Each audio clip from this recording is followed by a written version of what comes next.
हाय everyone, good afternoon. So आज मैंने ये एक नया सीरीज़ का स्टार्ट किया है जहाँ पे मैं सबको हेल्प करूँगा कि वो कैसे फाइनेंशियली अपने आप को और नॉलेजेबल बना सकते हैं, कैसे अलग अलग चीज़ें वो सीख सकते हैं in terms of personal finance, stock market investing, अपना पोर्टफोलियो बनाने में। अगर किसी भी टाइप का पर्सनल फाइनेंस से रिलेटेड अगर उनको कोई इशू आता है या उनको कैसे बेसिकली अपना प्लानिंग करना चाहिए, इसके ऊपर मैंने ये नया सीरीज़ स्टार्ट किया है। आज सबसे पहला जो हम वीडियो बनाएंगे उसमें मैं आपको ये एक्सप्लेन करूँगा कि स्टॉक मार्केट में रिसर्च कैसे करते हैं। अभी सो स्टॉक मार्केट में चलो मैं एक सबसे पहले एक नोट क्रिएट कर लेता हूँ जहाँ पे लेटस राइट की क्या क्या चीज़ें होती हैं और हमें किस किस चीज़ों का हेल्प लेकर के जो आज टूल्स अवेलेबल हैं उसको कैसे यूज़ करके हम अपना एनालिसिस थोड़ा बेटर कर सकते हैं। आज हम एक बेसिक टूल के बारे में बात करेंगे जिसके थ्रू हमें स्टॉक का सारा इन्फॉर्मेशन मिलता है एक ही जगह पे वो कोलेक्ट करके ऑलमोस्ट जितना भी हमें बेसिक इन्फॉर्मेशन चाहिए वो वहाँ से मिल जाता है। एक हमें बेसिकली एक गाइडिंग लाइट मिलेगा जहाँ से हम आगे और भी डिटेल में एनालिसिस कर सकते हैं। सो जो सबसे पहला चीज़ है वो जो let me just write it कि how to do stock research. So जो सबसे पहला चीज़ है वो ये है कि हमें ये समझना पड़ेगा कि किस टाइप हमारा एंड ऑब्जेक्टिव क्या है। सो दो टाइप की चीज़ें होती हैं, एक तो होता है ट्रेडिंग। सो ट्रेडिंग जहाँ पे हम किसी भी कंपनी का स्टॉक खरीदते हैं और कुछ टाइम में फिर उसको जब प्राइस का मूवमेंट आ जाता है तो प्रॉफिट बुक करके वहाँ से निकल जाते हैं। यूजुअली ये एक शॉर्ट टर्म ट्रेड होता है, ट्रांजैक्शन होता है जहाँ पे हमने कुछ अपने एनालिसिस के बेसिस पे कोई एक स्टॉक को खरीदा, फिर जब हमारा टारगेट अचीव हो जाता है या इनकेस अगर कोई स्टॉप लॉस हिट होता है तो फिर हम उसको सेल करके निकल जाते हैं। इसके बारे में हम बात करेंगे बट वो बाद में करेंगे। बेसिकली जो ट्रेडिंग होता है वो short term, intraday, swing trading, ऐसे अलग अलग टाइप के ट्रेडिंग होते हैं।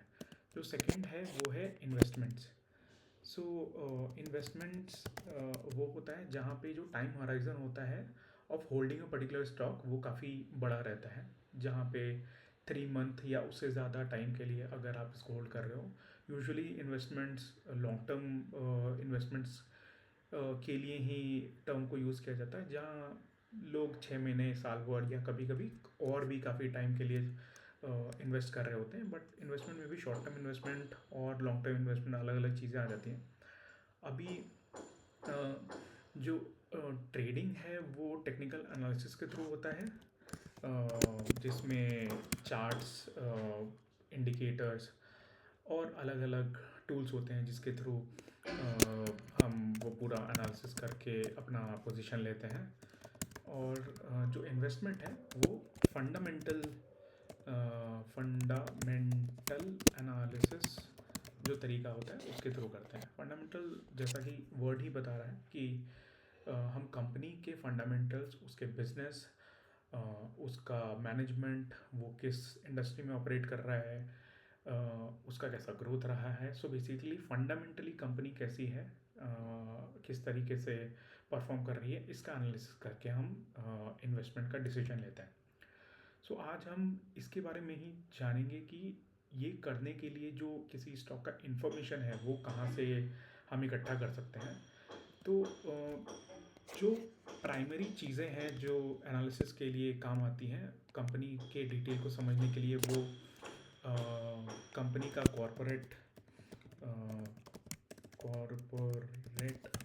प्रेजेंटेशन, कंपनी का एनुअल रिपोर्ट्स। सो 2-3 साल के एनुअल रिपोर्ट्स, ताकि हम हिस्टोरिकली समझ सकें कि कंपनी ने क्या बोला था और क्या अचीव किया। कंपनी यूजुअली जो कंपनीज़ हैं जो वो कुछ कुछ टाइम पे अपना कॉन्फ्रेंस कॉल्स सेटअप करती है अपने इन्वेस्टर्स के लिए। सो जो कॉन कॉल्स हैं उसका एनालिसिस, जिसमें कंपनी बताती है कि उनका रीसेंट परफॉर्मेंस कैसा रहा और वो क्या अचीव करना चाह रहे हैं। सो जो एनुअल रिपोर्ट है वो हर साल में एक बार आता है बट कंपनीज जो अपना क्वार्टरली फाइलिंग करती है वो हर 3 महीने पे करती है। Q1 का filing, Q1 which is basically April May June quarter, उसका जुलाई जुलाई एंड तक डालते हैं फाइनेंशियल परफॉर्मेंस का रिपोर्ट। तो उस फाइनेंशियल परफॉर्मेंस के कुछ टाइम के बाद उसको एनालिस्ट और इन्वेस्टर्स के लिए कॉन्फ्रेंस कॉल सेटअप करते हैं। तो उसका ट्रांसक्रिप्ट आज रेडली अवेलेबल होता है। कंपनी अपने कॉन कॉल के कुछ दिनों के बाद, मोस्टली हफ्ते 10 दिन के अंदर में, अपने वेबसाइट और स्टॉक एक्सचेंज को इस चीज़ को पब्लिश करती है। तो उसके एनालिसिस से हम ये जान सकते हैं कि उसमें क्या डिस्कशन हुआ और उसका भी एनालिसिस कर सकते हैं। कॉन कॉल के बाद जो कंपनी के क्रेडिट रिपोर्ट्स होते हैं, जो क्रिसिल, इकरा जैसे क्रेडिट रेटिंग एजेंसीज हैं, वो प्रिपेयर करती है। उस रिपोर्ट को हम एनालाइज करके देख सकते हैं कि कंपनी के लोन्स का क्या क्रेडिट रेटिंग है और जो रेटिंग एजेंसीज हैं उनका क्या बेसिकली अंडरस्टैंडिंग है कंपनी का, क्या उसके कंफर्ट्स कंपनी के ऊपर ड्रॉ कर रही है एजेंसी, क्या इश्यूज देख रहे हैं, और क्या ओवरऑल कंपनी का हेल्थ कैसा है। इसके बाद जो ओवरऑल इंडस्ट्री का एनालिसिस होता है, उसके लिए काफ़ी इंडस्ट्री है रिपोर्ट्स होते हैं। कंपनी भी इसके बारे में अपने अलग अलग कम्युनिकेशंस में पब्लिश करती है। उसके पीयर्स का एनालिसिस कर सकते हैं, जो उनके कंपटीशन है उनके बारे में जान सकते हैं। कंपनी का मैनेजमेंट और कंपनी के ऊपर क्या रिस्क है और उसके बिजनेस में क्या रिस्क है, वो भी हम अलग से एनालाइज कर सकते हैं। सो इन सारी चीज़ों को करने के लिए अलग अलग टूल्स हैं, अलग अलग इन्फॉर्मेशन, अलग अलग सोर्सेज होते हैं। बट उसके अलावा आज एआई के हेल्प से आप काफ़ी सारे चीज़ों को ऑटोमेट कर सकते हो। इसके अलावा जो एनालिस्ट्स होते हैं, एनालिस्ट के कवरेज रिपोर्ट्स को भी हम एक्सेस करके कंपनी के बारे में डिटेल जान सकते हैं। तो ये तो सारी चीज़ें हैं, अलग अलग सोर्सेज से हम इन सारी इन्फॉर्मेशन को इकट्ठा कर सकते हैं। बट एक वेबसाइट है जिसके ऊपर जाकर हम किसी भी कंपनी का most of these information would be readily available on that particular platform. इस प्लेटफॉर्म का नाम है Screener.in। अभी हम सारे लोगों में से काफ़ी लोगों ने इस चीज़ को काफ़ी यूज़ किया होगा। तो चलो आज हम किसी एक कंपनी का स्क्रीनर पे जाकर के चेक करते हैं कि क्या क्या इन्फॉर्मेशन अवेलेबल है, ताकि सारे लोग इस चीज़ को इजीली एक्सेस कर सकें। सो अभी जैसे मेरी वॉच लिस्ट में कुछ कंपनीज हैं, उसमें से किसी एक कंपनी को डालते हैं। चलो अभी नवीन फ्लोराइन को, नवीन फ्लोराइन इंटरनेशनल लिमिटेड को लेकर के उसके बारे में देखते हैं कि क्या क्या इन्फॉर्मेशन इसमें मिलता है। सो जो सबसे बेसिक, अभी आप यहाँ पे ऊपर में देख सकते हो कि ये क्या क्या, जो ये टैब है, इस टैब के थ्रू आप ये जान सकते हो कि इसमें कौन कौन सी इन्फॉर्मेशन को ये वेबसाइट पे कवर करते हैं। सो बेसिकली हर कंपनी का एक ये बेसिक डिटेल होता है जहाँ पे इस कंपनी के बारे में उसके की पॉइंट्स और उस बाकी सारे इन्फॉर्मेशन है, ये भी हम उसको थोड़ा डिटेल में देखेंगे। इसके अलावा कंपनी का चार्ट होता है जहाँ पे इसका मूवमेंट हम देख सकते हैं ओवर डिफरेंट टाइम पीरियड। सो 1 महीना, 6 महीना, 1 साल, 3 साल, 5 साल, और मैक्सिमम बेसिकली जब से वो लिस्ट हुआ था तब से लेकर के आज तक उसका क्या परफॉर्मेंस रहा वो देख सकते हैं। क्या इन्फॉर्मेशन अवेलेबल रहेगा अक्रॉस दिस टाइम फ्रेम, वो है price, P ratio which is basically price to earning ratio. इन सब चीज़ों के बारे में बाद में देखेंगे, बट अभी मैं बेसिकली इस प्लेटफॉर्म का गो थ्रू करा दे रहा हूँ। Sales and margin, EV EBITDA, price to book, market cap to sales, ये सारे जो रेशियो हैं ये बेसिकली वैल्यूएशन के रेशियोज होते हैं। और इसके थ्रू हम ये समझ सकते हैं कि कोई किसी कंपनी का वैल्यूएशन जो है वो हाई है, लो है, या कैसा है, और उसका मूवमेंट कैसा रहा है ओवर डिफरेंट टाइम पीरियड। इसमें हम अलर्ट भी लगा सकते हैं ताकि अगर जैसे किसी एक पर्टिकुलर हमारे कंडीशन को मीट करेगा तो हमें एक अलर्ट हमारे ईमेल पे आ जाएगा और नोटिफिकेशन आएगा। फिर इसके बाद यहाँ पे एक प्रो एंड कॉन बताते हैं। अच्छा, इसके पहले मैं आपको ये एक रेशियो वाला सेगमेंट दिखा देता हूँ। तो इसमें क्या है, की रेशियोज़ को यहाँ पे आप समराइज़ कर सकते हो, और ये हर कंपनी के लिए आप यहाँ पे यहीं पे आप देख लोगे instead of going down and checking it in the individual segments. इसको आप एडिट भी अपने हिसाब से कर सकते हो, जो भी आपको चाहिए, जो जो आपको देखना है वो वहाँ पे आप ऐड या रिमूव करके फिर इसको सेव करके आप रख सकते हो। अबाउट में जा करके आप कंपनी के बारे में पढ़ सकते हो, कंपनी क्या करती है। जैसे ये company refrigeration gases, inorganic fluorides और स्पेशलिटी केमिकल्स के सेगमेंट में ऑपरेट करती है, और 50 से ज़्यादा कंपाउंड्स ये इन लोगों ने डेवलप करा है। कंपनी कब कैसे स्टार्ट हुई थी उसका थोड़ा बहुत हिस्ट्री, कितने टाइम से वो काम कर रही है, कौन से प्रोमोटर्स हैं, किन बिजनेस सेगमेंट्स में काम करती है, रेवेन्यू का ब्रेकअप, जोग्राफिकल प्रेजेंस, किस जोग्राफी से कितना रेवेन्यू जनरेट कर रही है, इन सब के बारे में डिटेल भी आपको मिल सकता है। जो इन पे क्लिक करने पर आपको इनका कि कहाँ से इन्फॉर्मेशन पिक किया गया है वो भी आपको यहीं पे मिल जाता है। ये सारा इन्फॉर्मेशन एनीवेज कंपनी पब्लिश करती है, बट ये एक अच्छा समरी हो जाता है ताकि आपको मोटा मोटी क्या हो रहा है इस कंपनी में ये आपको आइडिया लग जाएगा। कंपनी के पास कैसे कॉन्ट्रैक्ट्स हैं, क्या केपेक्स कर रही है, कुछ इन्फॉर्मेशन जो इम्पोर्टेंट है, कुछ नए प्लान्स एक्सपेंशन के, या कुछ नया डेट इन्होंने लिया है, या कुछ नया कॉन्ट्रैक्ट लिया है, ये सारी चीज़ें यहाँ पे मिल जाती है। इसके अलावा कुछ कंप्लाइंस रिलेटेड इन्फॉर्मेशन भी यहाँ पे है। अभी इसको हम ये टीम इनकी अपडेट करती रहती है, अगर हमें रिक्वेस्ट करना है तो हम यहाँ से कर सकते हैं। अभी नीचे जाने पर ये एक प्रो एंड कॉन का एक सेगमेंट रहता है, जहाँ पे क्या कंपनी का स्ट्रेंथ है और वीकनेस है वो ये ऑटोमेटिकली जनरेट करता है। ये मैनुअली नहीं किया हुआ है ये, बट कुछ एक लॉजिक के बेसिस पे ये ऑटोमेटिकली करता है। ये इतना रेलिवेंट नहीं है, बट ठीक है, एक आप इसको गो थ्रू कर सकते हो। इसके अलावा अब जो नेक्स्ट सेगमेंट है वो है पीयर कंपैरिजन। सो बेसिकली ये कंपनी जिस सेगमेंट में है उसमें और कौन कौन सी कंपनीज हैं। सो बेसिकली ये कमोडिटी केमिकल सेगमेंट में है, chemical and petrochemical, speciality chemical, ऐसा। और ये किन किन इंडिसेस का पार्ट है, कौन कौन से इंडेक्स का पार्ट है वो भी यहाँ पे दिख जाता है। इसको भी आप एडिट करके आपको क्या क्या कंपेयर करना है अपने पेयर्स के थ्रू, वो भी आप यहाँ पे एडिट करके और सेट कर सकते हो, ताकि जब भी आपको किसी कंपनी का एनालिसिस करना, अभी ये अलग अलग सेक्टर्स के लिए अलग अलग होता है। जैसे मैन्युफैक्चरिंग के लिए आप ईवी एबिटा यूज़ कर सकते हो, प्राइस टू अर्निंग यूज़ कर सकते हो। फाइनेंशियल सर्विसेज कंपनी के लिए price to book value use कर सकते हो। तो वो सारा चीज़ें आप एडिट करके आप इसको चेंज करके रख सकते हो। इसके नीचे अगर जाएंगे तो क्वार्टरली रिजल्ट्स है। So basically quarter on quarter कैसा कंपनी ने परफॉर्म किया है, उसका जो पीएनएल है उसका एक समरी रहता है।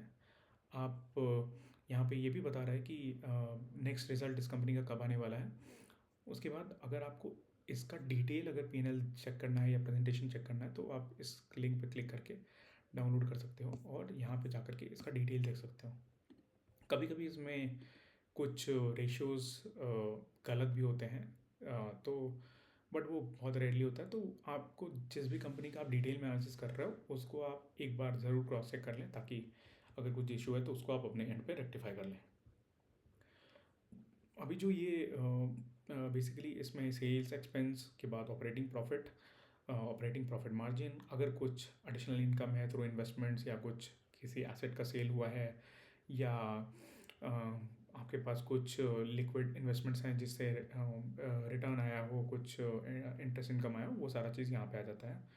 कंपनी का क्या इंटरेस्ट उसने पे किया है, कितना डिप्रिसिएशन, उसके बाद प्रॉफिट आफ्टर टैक्स कितना टैक्स पे किया, और नेट प्रॉफिट एंड ईपीएस रहता है। सेम चीज़ आपको एनुअल बेसिस पे लास्ट 10 ईयर्स का आपको मार्च 24 से लेकर के मार्च 14 से लेकर मार्च 24 तक का, और trailing TTM basically it means कि ट्रेलिंग 12 मंथ में क्या हुआ है। सो ट्रेलिंग 12 मंथ मीन्स 4 क्वार्टर का। सो अभी क्योंकि ये अक्टूबर चल रहा है, आज जो वीडियो ये रिकॉर्ड हो रहा है, आज डेट है 10 अक्टूबर, तो इसके पहले सितंबर का तो अभी आया नहीं है। तो आप देखो यहाँ जून क्वार्टर का रिजल्ट है। सो लास्ट के 4 क्वार्टर को ऐड करेंगे तो जो भी नंबर रहेगा वो यहाँ पे समराइज हो सकता है। तो बेसिकली अभी आपको ये समझ आया कि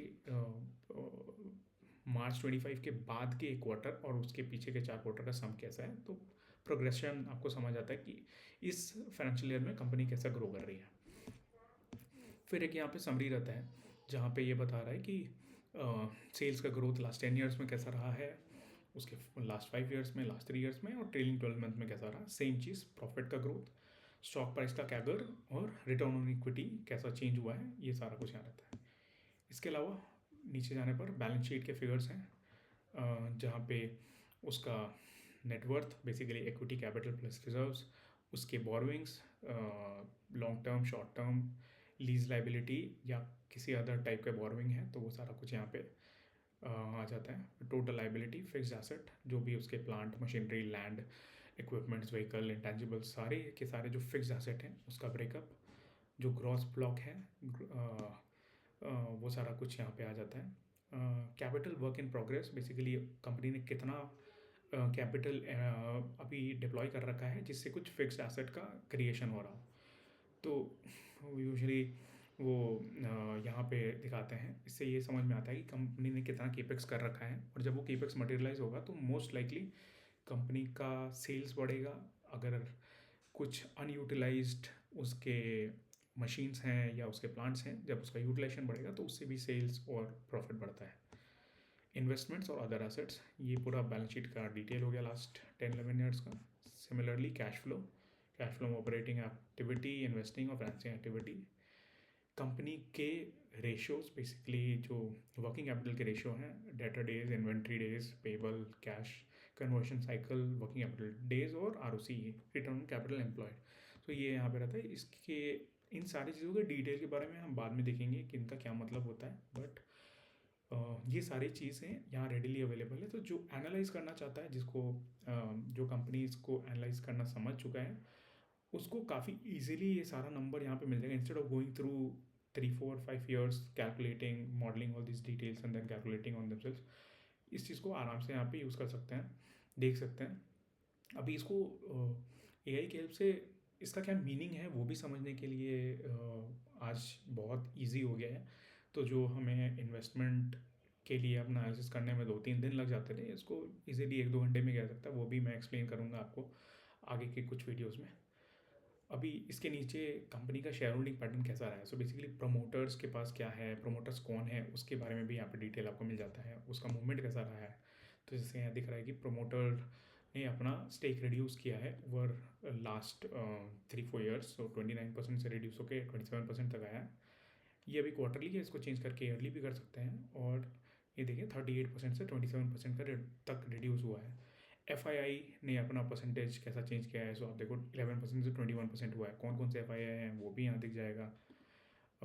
डोमेस्टिक इन्वेस्टमेंट, जो इंस्टीट्यूशनल इन्वेस्टर्स हैं उसके बारे में भी डिटेल है।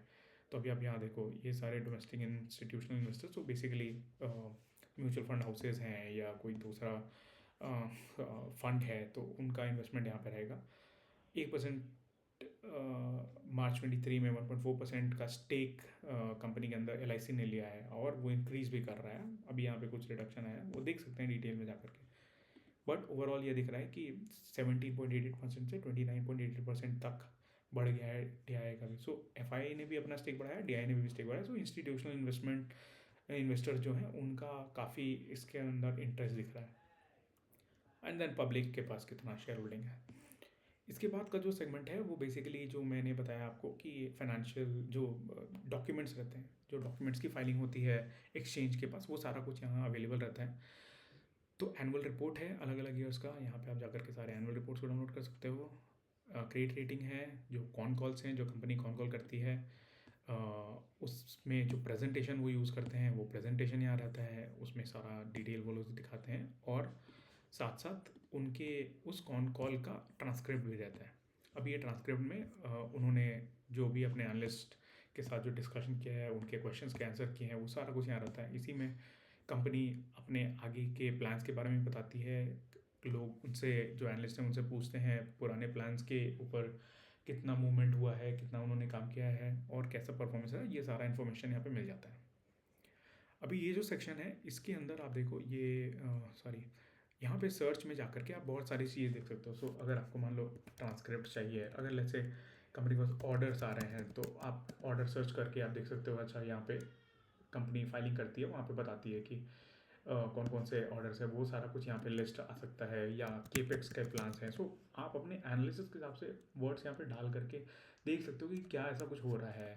तो आप देखो यहाँ पे अपने अपने अलग अलग ट्रांसक्रिप्ट और प्रेजेंटेशन में भी दिख रहा है। उसके अलावा इन्होंने फाइलिंग भी करा है कुछ नए केपेक्स के बारे में।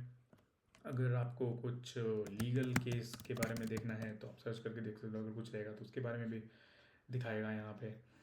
तो ये सारा इन्फॉर्मेशन आपको यहाँ पे इजीली मिल जाएगा। और इस पूरी प्लेटफॉर्म के हेल्प से आप बेसिकली काफ़ी कंसाइज तरीके से काफ़ी एक ही जगह पे काफ़ी इन्फॉर्मेशन आप इकट्ठा कर सकते हो। इसको भी यूज़ करने के लिए आप इंडिविजुअली सारा जब आप इसको गो थ्रू करोगे तो आपको समझ में आएगा कि कितना ज़्यादा इन्फॉर्मेशन इसके अंदर रहता है। अभी इसके अंदर ये एक फ्री वर्जन है, पेड वर्जन के अंदर और भी चीज़ें होती हैं। आप अलर्ट सेट कर सकते हो। अभी अगर आपको अपने आपका जो वॉच लिस्ट है, आप वॉच लिस्ट के पास के अंदर जा कर के देख सकते हो कंपनी के अंदर क्या कुछ अगर अलर्ट्स आएगा तो वो सारा कुछ दिख जाएगा। जो सबसे बड़ा जो फीचर है वो है स्टॉक के स्क्रीनिंग का। सो अगर जैसे आपने अपना एक स्टॉक को शॉर्टलिस्ट करने का एक तरीका बना रखा है। सो जैसे कंपनी का मार्केट कैप, तो मार्केट कैप जो है वो जैसे 5,000 करोड़ से कम का होना चाहिए, ऐसा करके आप लिख सकते हो। एंड जैसे कंपनी का सेल्स का जो ग्रोथ है वो 20% से ऊपर आना चाहिए। एंड प्रॉफिट का भी ग्रोथ से 25% से ऊपर आना चाहिए। एंड ऐसे करके आप बहुत सारे कंडीशन डाल सकते हो। या कंपनी के स्टॉक प्राइस में चेंज, या चलो जैसे FII के होल्डिंग में जो चेंज है वो कुछ पॉजिटिव चेंज आने से as compare to previous quarter. तो ऐसा करके आप बहुत सारी चीज़ें कंडीशंस डाल करके आप जब आप क्वेरी रन करोगे तो ये कंपनीज का लिस्ट आ जाता है। अभी इसमें भी आप लिस्ट में क्या क्या आप कवर करना चाहते हो वो आप कॉलम्स यहाँ पे एडिट करके चेंज कर सकते हो, और उसके बेसिस पे आप यहाँ इन कंपनीज का कंपैरिजन कर सकते हो। सॉर्ट करना है तो मार्केट कैप के हिसाब से सॉर्ट कर लिया, अगर आप उसके वैल्यूएशन के हिसाब से सॉर्ट करना है तो सॉर्ट कर सकते हो। अगर आपको कुछ और एडिट करना है इस क्वेरी को तो आप नीचे जा कर के फिर से क्वेरी में चेंजेस कर सकते हो। जैसे आपको चलो 5,000 नहीं 10,000 से और भी बड़े कंपनी चाहिए तो आप ये कर लो। प्रॉफिट ग्रोथ आप ना रखना है, जैसे आपको वैल्यूएशन का कोई मेट्रिक डालना है, price earning should be less than से 25, तो आप वो भी डाल दीजिए। ऐसा करके आप इसको और फिल्टर करके अपने कंपनी का लिस्ट निकाल सकते हो। चाहो तो इसको एक्सपोर्ट करके इसको आप एक्सेल में डाउनलोड करके रख सकते हो और इस क्वेरी को सेव भी कर सकते हो। जब आप सेव कर लोगे तो ऐसे ही ये स्टॉक स्क्रीन्स में ये दिखने लगेगा सारा कुछ। ऐसे मैंने कुछ कुछ स्क्रीन्स बना रखा है, केपेक्स के लिए, वैल्यू के लिए, माइक्रो कैप का स्क्रीन है, ऑपरेटिंग लेवरेज का स्क्रीन है, ऐसा ऐसा करके मैंने काफ़ी कुछ बना रखा है। आप चाहो तो सेक्टर के हिसाब से भी कंपनी जो प्री शॉर्ट लिस्टेड कंपनीज रहेंगे वो भी आप यहाँ पे निकाल देख सकते हो। यहाँ काफ़ी सारे सेक्टर्स का नाम दे रखा है, आप इस पर क्लिक करके देख सकते हो। इसके अलावा जैसे अगर आप किसी इन्वेस्टर को फॉलो करते हो तो उस इन्वेस्टर के बारे में जैसे आशीष कचोलिया, तो आशीष कचोलिया एक बड़े इन्वेस्टर हैं, उनका आप नाम यहाँ पे डालकर सर्च करोगे तो जिस भी कंपनी के अंदर कोई ऐसा फाइलिंग या कोई एक इन्फॉर्मेशन उनके किसी भी एक डॉक्यूमेंट में अगर होगा, उनका नाम रहेगा, तो वो यहाँ पे आपको दिख जाएगा। जैसे ये चलो मान लो ये MK ग्लोबल फाइनेंशियल सर्विसेज का प्रेजेंटेशन है September 25 का। इसको ओपन करने पे ये यहाँ पे आया, यहाँ पे भी मैं सर्च करता हूँ आशीष कचोलिया। ओके सॉरी, ये किसी और आशीष के बारे में है क्या? ये प्रकाश कचोलिया, ओके ये रहा। सो यूनिवर्सल ऑटो फाउंड्री, यहाँ पे एक्विजिशन ऑफ शेयर्स, चलो इसको क्लिक करके देखते हैं। जून 18, 2025 का है ये, आशीष कचोलिया। ओके यहाँ पे मेंशन है name of the target company Universal Auto Foundry Limited, acquirer Ashish Kacholia. उन्होंने कुछ स्टेक्स यहाँ पे इस कंपनी में अक्वायर करे हैं। तो अगर ये एक काफ़ी नामी इन्वेस्टर हैं, इनके बारे में अगर इन्होंने कंपनी में लिया है तो एटलीस्ट ये एक हमें आइडिया देता है कि ठीक है इस कंपनी को हम जा कर के स्टडी कर सकते हैं। अगर उन्होंने लिया है इस कंपनी में स्टेक तो कुछ उनका एनालिसिस होगा, उसके बेसिस पर उन्होंने लिया होगा। तो चल के हम देख सकते हैं कि उन्होंने कितना लिया है आशीष कचोलिया। ओके सो उन्होंने इसको मिनिमाइज कर देते हैं। कचोलिया दिसंबर September 23 में 8.53 लिया था और ये रिड्यूस हो रहा है। ओके सो चलो अब इसी से हमने देखा तो हमें लगा कि उन्होंने कुछ नया स्टेक लिया है, बट ठीक है वो एटलीस्ट फिल्टर आ गया था। उसको जाकर के जब हम इंटरनली इसमें डिटेल में जब स्टडी करें तो समझ आया कि अच्छा उन्होंने स्टेक सेल करना स्टार्ट किया, उन्होंने September 23 में ही लिया था। तो ठीक है September 23 में देखते हैं इसका प्राइस क्या है। उसके बाद तो ये रिड्यूस ही करा है उन्होंने अपना होल्डिंग। रिकॉर्डिंग, तो सितंबर 23, ओके। तो जब उन्होंने लिया उसके बाद से मोस्टली प्राइस ये गिर रहा है, इसीलिए आई थिंक उन्होंने अपना स्टॉक, जो मे बी उनका थीसिस में कुछ गड़बड़ी हुआ होगा या उनको लगा होगा कि अभी इसको बेच देना चाहिए, तो उन्होंने अपना रिड्यूस करना शुरू कर दिया है। तो ये है प्लेटफॉर्म। इस तरीके से आप स्क्रीनर को यूज़ करके अपने फंडामेंटल एनालिसिस जो कि इन्वेस्टमेंट्स के लिए है, काफ़ी डिटेल में काफ़ी कुछ इन्फॉर्मेशन आप एक ही जगह पे निकाल सकते हो। अभी नेक्स्ट वीडियोस में हम देखेंगे कि इस एनालिसिस के लिए एआई को कैसे यूज़ कर सकते हैं, और जितने भी ये डॉक्यूमेंट्स या जो भी सोर्सेज हैं उसको यूज़ करके हम कैसे अपनी कंपनी के एनालिसिस को बहुत तेज़ी से कर सकते हैं, instead of waiting for very long period of time and doing the in depth analysis manually. ठीक है। तब तक के लिए अगर आपके पास कोई भी क्वेश्चन रहेगा तो प्लीज़ नीचे कमेंट सेक्शन में डालिए, और हमें ट्विटर और बाकी सोर्सेज पे मैं लिंक नीचे डाल दूंगा, उसमें आप हमें फॉलो कर सकते हैं। ये काफ़ी न्यू चैनल है, अभी हम लोगों ने रिसेंटली स्टार्ट किया है, ताकि हम और भी लोगों के साथ लोगों को बात सिखा सके कि कैसे बेसिक इन सारी चीज़ों को किया जाता है, ताकि एटलीस्ट वो अवेयर रहें, और फिर एडवांस लेवल पे अगर उनको कुछ भी सीखना है तो वो उसको सीख सकते हैं। Thank you so much, thank you for your time. अगर इसमें कोई भी क्वेश्चन आएगा तो आप ज़रूर नीचे दे डालिएगा, इसमें फिर मैं इसको ट्राई करूँगा कि मैं उसको एड्रेस कर सकूँ। Bye, good evening.